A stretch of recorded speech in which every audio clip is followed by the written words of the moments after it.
안녕하세요. 책 읽어주는 남자 채널 북스입니다. 오늘 소개드릴 책은 나는 열심히 살기로 했다 라는 책이고요. 한의 빌더 김서국 저자입니다. 세상이 늘 그랬던 건지는 모르겠지만 참 빡빡한 세상이다, 이런 생각이 듭니다. 뭐 하나 제대로 하기도 힘든 세상이고, 그러다 보니 누군가의 위로가 절실하다, 이런 생각도 듭니다. 잘하고 있다, 그 정도면 충분하다, 다 잘 될 거다, 이렇게 이야기해주는 위로와 힐링의 메시지가 그리운 그런 세상입니다. 그런데 반대로 이 각박한 세상을 한번 이겨보자고, 더 힘을 내보자, 의지를 가지고 움직여보자, 또 이렇게 이야기하는 목소리도 있습니다. 성실과 노력, 의지와 같은 어떤 전통적인 가치들을 다시 한번 강조하는 그런 목소리입니다. 어떤 게 정답이다 라고 얘기하기는 쉽지 않을 것 같기는 하고요. 하지만 이 한 번뿐인 인생을 불꽃처럼 후회 없이 태우는 것도 참 가치 있는 일이 아닐까, 이런 생각도 듭니다. 이 책 나는 열심히 살기로 했다는 불꽃 같은 저자가 쓴 동기부여를 주는 에세이 서적입니다. 이 책을 쭉 읽어 나가다 보면 저는 그렇게 느꼈어요. 자연스럽게 동기가 쌓이는 아주 강력한 동기부여 서적이다, 이렇게 느껴지는 책이고요. 그 자신의 신념을 자신 있게 다른 사람들에게 나누는 그런 책이라고 할 수 있습니다. 이 망설이지 않는 자신감 있는 어투도 저는 개인적으로는 좋았고요. 그만큼 자신의 인생 철학에 어떤 확고함이 묻어나는 그런 책이라고 볼 수 있습니다. 너무 뻔하게 이론적이거나 형식적이지 않아서 더 좋았고요. 좋은 말로만 좀 이렇게 이쁘게 쓰려고 포장하려 하지 않고 솔직하게 자신의 생각을 전달하는 그런 스타일의 책입니다.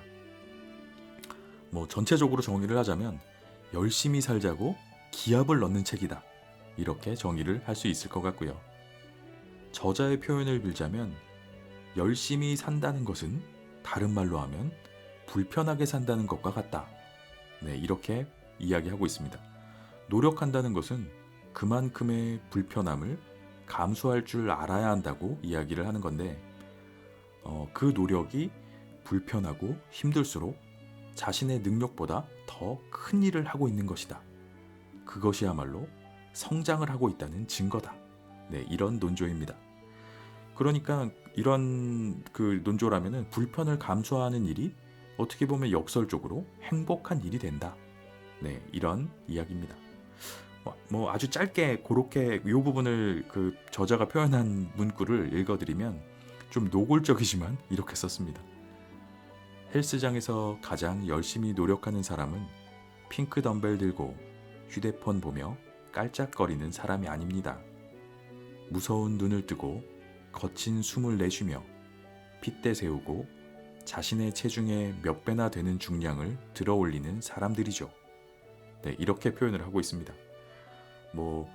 찔리시는 분들도 많이 있을 수 있고요. 헬스장에 보면 또 그 여러 부류들이 있으시죠. 이렇게 패션 그 운동을 하는 분들도 계실 거고, 정말 그 온 힘을 다해서 그 중량을 들어 올리는 분들도 계실 거고, 근데 어찌 됐건 열심히 사는 사람이 누구냐 라고 이야기를 하고 있습니다. 최선을 다해라 라고 이야기를 하는 거고요. 개인적으로 좀 재밌었던 에피소드 개념 중에 하나는 쓴맛 반사라는 개념이 있더라고요. bitter reflex라는 개념인데, 쓴 것을 먹으면 가스트린이라는 호르몬이 분비가 돼서 소화 기능을 강화시키고 타액, 위산, 펩신, 내인성 인자 이런 좋은 것들의 분비를 촉진시킨다 라는 개념입니다. 이게 결과적으로는 어떻게 되냐면 전체적인 소화체계가 강화돼서 결국에는 건강해지겠죠. 소화체계가 좋아지는 거니까. 이게 왜 이런 현상이 생기냐면 우리 몸에 쓴 것이 들어오면 독성으로 간주한다라고 해요. 독을 먹었나 보다 라고 간주를 해서 이거를 강력하게 소화시켜버리기 위해서 소화체계를 강화시키는 겁니다. 그런 물질들을 더 분비시키는 겁니다. 재밌는 개념이라고 생각이 되고요. 요거를 우리 삶과 연결해서 생각해 보면 우리가 살면서 겪는 크고 작은 실패들은 이 쓴맛과 같은 것이다. 이렇게 생각할 수도 있습니다.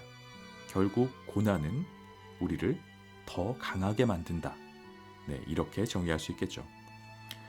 이 책은 이렇게 삶에 대한 능동적 자세를 가지고 강력한 의지로 살아가는 것에 관한 그런 책입니다.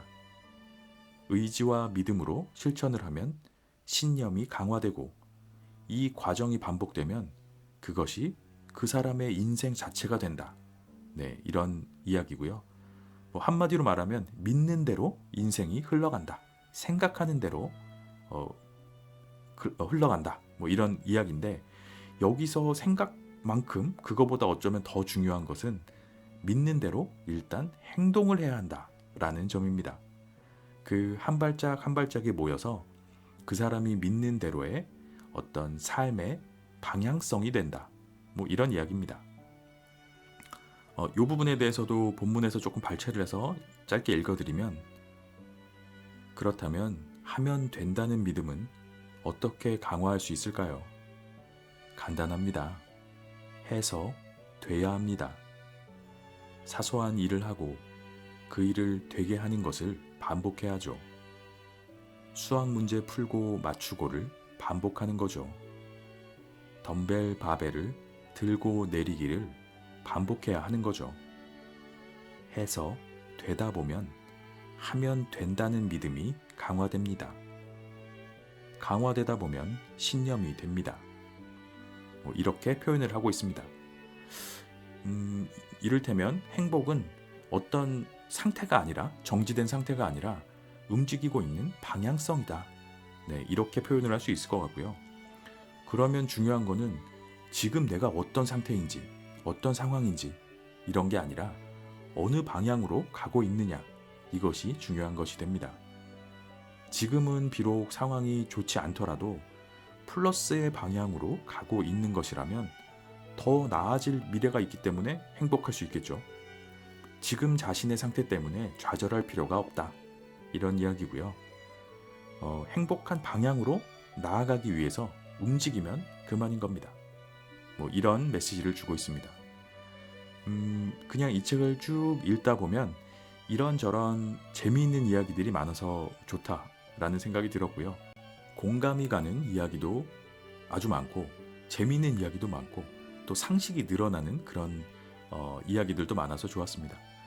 예를 들면 인류 최초로 데드리프트, 이 데드리프트라는 게 그 웨이트 트레이닝 역도에서 역기를 들어 올리는 그 자세 중에 하나인데 똑바로 선 자세에서 무릎을 편 채로 몸을 굽혀서 팔을 뻗어서 역기를 잡고 상체를 일으키는데 팔을 쓰지 않고 그냥 상체의 힘만으로 몸의 힘만으로 들어 올리는 이게 말로 설명드려서 그 그림이 잘 안 그려지실지 모르겠는데 그냥 이렇게 서서 역기를 잡고 그대로 일어나는 이런 동작입니다. 근데 이 데드리프트라는 종목에서 인류 최초로 500kg을 선체로 그냥 들어 올린 500kg에 성공한 에디 홀이라는 사람의 일화가 나오는데 저는 읽으면서 굉장히 공감도 갖고 진짜 그럴 수 있겠다 이런 생각이 들었습니다. 이런 생각을 가지고 운동하는 사람을 어떻게 이기겠는가 이런 생각도 들었고요. 역시 인간의 강력한 무기는 상상력이고 생각의 힘이다. 네, 이렇게 생각이 됐습니다. 이 부분을 이 일화를 제가 짧게 한번 읽어드리겠습니다. 인류 최초로 데드리프트 500kg을 성공한 에디 홀은 어떤 생각으로 발을 들었을까요? 상상 훈련을 했다고 합니다. 최악의 상황을 가정했어요. 자신의 아이들이 차에 깔려 있다고 상상하고 들었습니다. 정말 진짜 자신이 그 최악의 위기 상황에 처해 있다고 초인적인 힘을 발휘했습니다. 즉, 진짜 나쁜 조건이 더 큰 힘을 만든 것입니다. 만약 에디 홀이 따사로운 햇살을 받으며 평화롭게 뛰어노는 아이들을 바라보며 커피를 마시는 상상을 했다면 들 수 있었을까요? 네, 요런 에피소드입니다. 그 500kg을 처음으로 들어올린 그 사람은 그걸 들어올릴 때 자기 아이들이 차 밑에 깔려있다 상상을 하고 내가 이걸 들어올리지 못하면 아이들이 죽을 수도 있다 이런 생각으로 들어올렸다고 합니다. 인간이 그거 이상 어떤 동기를 받을 수 있을까 싶기도 하고요. 상상이긴 하지만 조금 안 좋은 쪽의 상상이긴 하지만 그 힘으로 인류 최초로 500kg을 들어 올렸다고 합니다. 이런 게 인간의 힘이 아닐까 생각이 되고요. 생각하는 대로 그리고 생각하는 것을 행동으로 옮기는 것 그것이 열심히 사는 인생 후회 없는 인생이 아닐까 이런 생각을 저도 개인적으로 해봤습니다.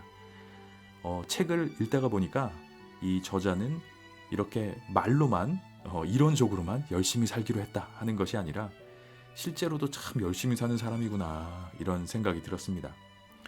기본적으로는 한의사라는 본업을 가지고 있는 저자고요.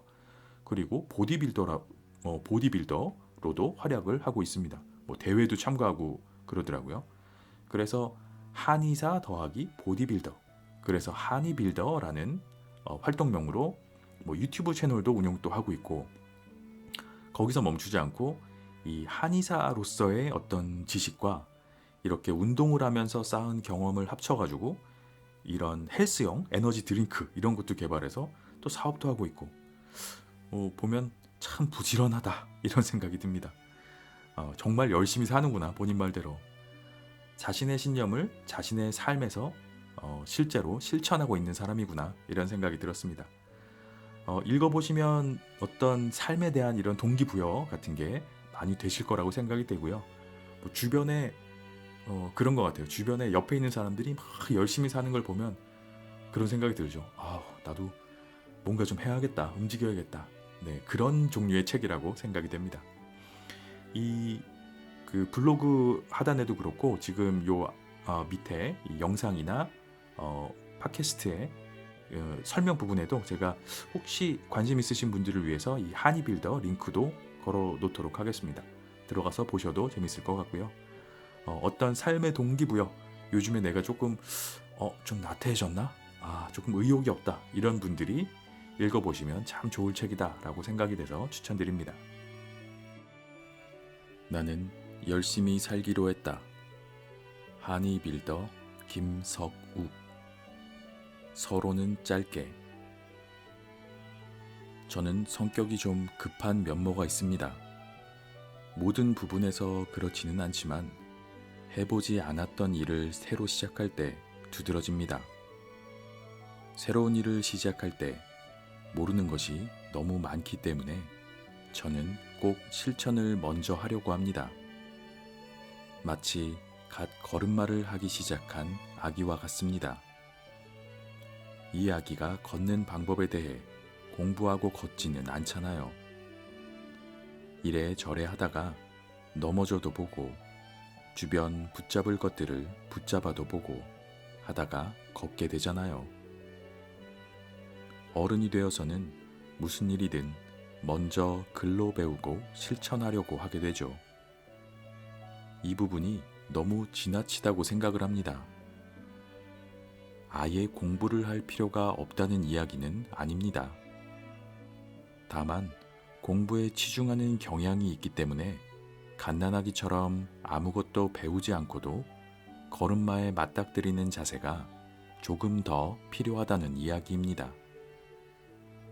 이 책이 독자분들의 어떠한 도전이든 실천이든 조금이나마 도움이 되었으면 하는 마음입니다. 서로는 이쯤하면 충분하다 생각이 듭니다. 본론으로 바로 들어가도록 하겠습니다. 1. 꿈꾸지 마라. 꿈꾸지 마라. 꿈꾸지 마십시오. 자칫하면 무례하고 거만한 말로 들리겠지만 그렇지 않습니다. 제 이야기를 좀 들어보시기 바랍니다. 꿈, 목표, 장래희망은 비현실입니다. 현실이 아니죠. 비현실적인 특성이 있습니다. 단어 자체에서 현실이 아님을 내포하고 있죠. 이 점을 명확히 인지해야 합니다. 우리는 현실적인 일을 합니다. 본인이 현실적이라고 생각하는 일을 합니다. 보디빌더는 웨이트 트레이닝을 하지 발레를 하지 않습니다. 그게 본인에게 현실적인 일이니까요. 납득이 가시죠? 시험에 합격한 사람들은 공부를 하지 유튜브나 보고 있지 않습니다. 그게 본인에게 현실적인 일이니까요. 비만인 사람은 햄버거와 피자를 먹지 닭가슴살과 샐러드를 먹지 않습니다. 그게 본인에게 현실적인 일이니까요. 무식한 사람은 의미 없는 영상이나 만화나 볼 뿐이지 책을 읽지 않습니다. 그게 본인에게 현실적인 일이니까요. 교양이 없는 사람은 낮은 수준의 저속한 대화와 그러한 문화가 배어있는 컨텐츠를 선호하지 지적으로 높은 수준을 요구하는 강의나 컨텐츠를 선호하지 않습니다. 그게 본인에게 현실적인 일이니까요. 저도 글을 쓰면서 스스로도 기분이 좀 나빴습니다. 저도 찔리는 부분이 있기 때문이죠. 그런 겁니다. 나는 내가 생각하기에 현실적인 일만을 합니다. 그러기에 꿈과 목표, 장래희망을 설정하는 순간 그것들을 비현실적인 요소로 설정하고 벽을 만들게 되는 겁니다. 그렇다면 정말 내가 현실적으로 나아지려면 어떻게 해야 할까요? 내가 행동하는 것 자체가 현실인 겁니다. 내가 꿈꾸는 것이 현실이 아니라 내가 지금 당장 행동하고 실천하는 것이 현실적인 겁니다. 오늘 말고 지금 내가 내릴 수 있는 선택을 하고 그것을 현실적인 일로 만드십시오. 누워 있다면 일어나서 운동을 할 것이고 점심으로 햄버거를 먹을지 튀김 덮밥을 먹을지 고민하고 있다면 샐러드를 먹으러 갈 것이고 유튜브를 보며 킥킥거리고 있다면 당장 종료 버튼을 누르고 책을 읽으십시오. 하다못해 유튜브에 있는 테드 강의라도 들어보십시오. 꿈꾸는 일은 비현실적이고 실천하는 일은 현실적입니다. 무엇을 꿈꾸고 있는지가 중요한 것이 아니라 무엇을 실천하고 있는지가 중요합니다. 당신에게 현실적인 일은 무엇인가요?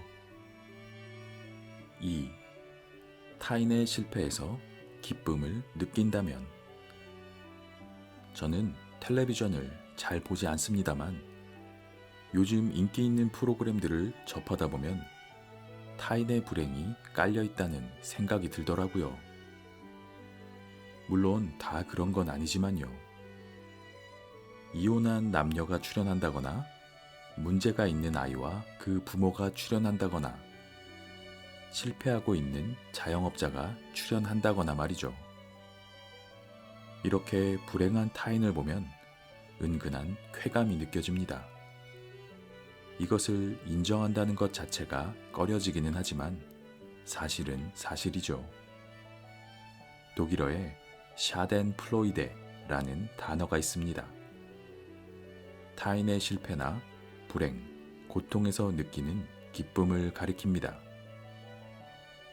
쉽게 접하려면 분명 나는 결혼 생활을 아주 행복하게 잘하고 있는데 아주 슬픈 발라드 음악을 듣는 것을 좋아하는 것과 같죠. 그 슬픈 감성이 좋아서 듣는다고는 하지만 실제로 슬픈 발라드 음악을 들을 때 활성화되는 뇌 영역은 쾌감을 느낄 때 활성화되는 영역입니다.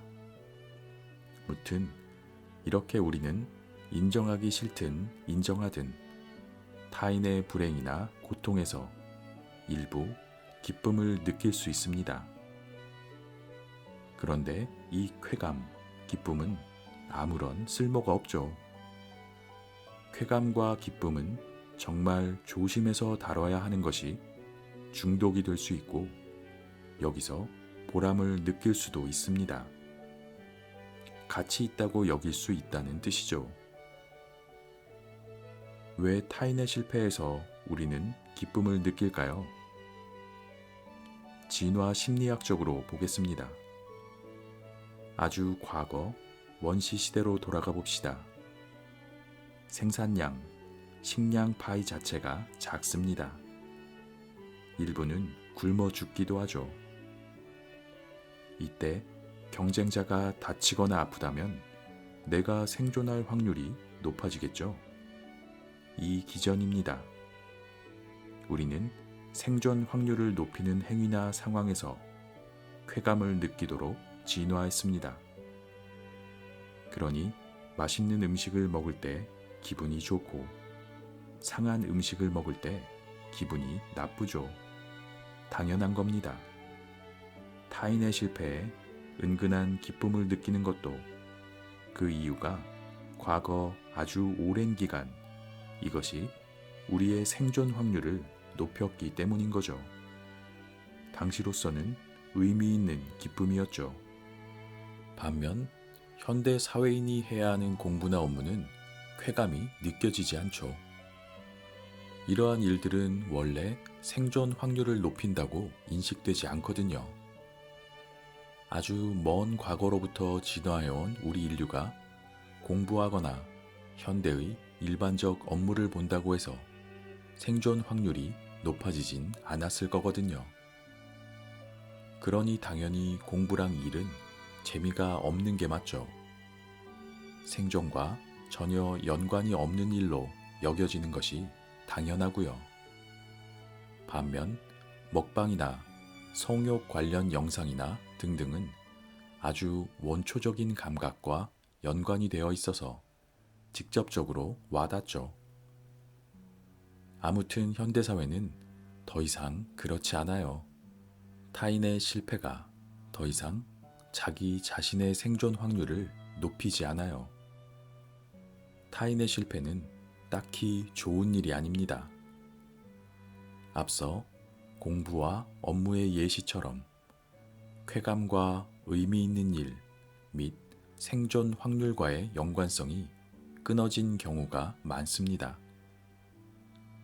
과거 인류에게 맛있는 음식을 먹으면 쾌감을 느끼게 하여 또 다른 음식을 찾게끔 만드는 구조는 생존 확률을 높였지만 현대 인류에게 맛있는 음식을 먹으면 쾌감을 느끼게 하는 구조는 비만을 유발하고 수명 단축을 유발하죠.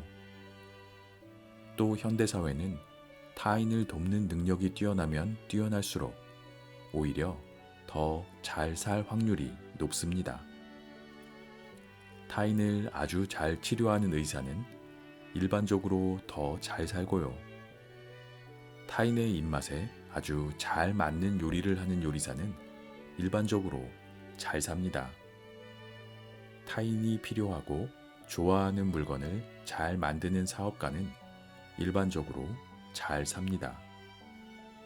이렇듯 더 이상 우리는 타인의 불행에 기쁨을 느낄 이유가 없습니다. 그럼에도 우리는 그렇게 진화해 왔기 때문에 타인의 불행에 기쁨을 느끼다가도 왜 아무런 이득이 없는데도 나는 기뻐할까? 나는 참 사악하다는 죄책감에 사로잡히는 거죠.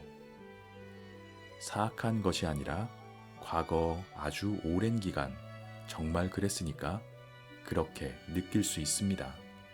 알기만 알면 됩니다. 더 이상 타인의 불행은 나의 생존 확률을 높이지 않는다고요. 이를 깨닫고 사회적으로 더 도움이 되는 사람, 타인을 더 적극적으로 도울 수 있는 사람이 되어야겠다고 의식하고 인지하고 있으면 됩니다. 그러니까 실제로 타인의 실패에서 쾌감이 들더라도 기뻐할 이유가 더 이상 없고 오히려 우리는 타인을 도우면서 기쁨을 느끼려고 노력을 해야 한다는 것이 결론입니다.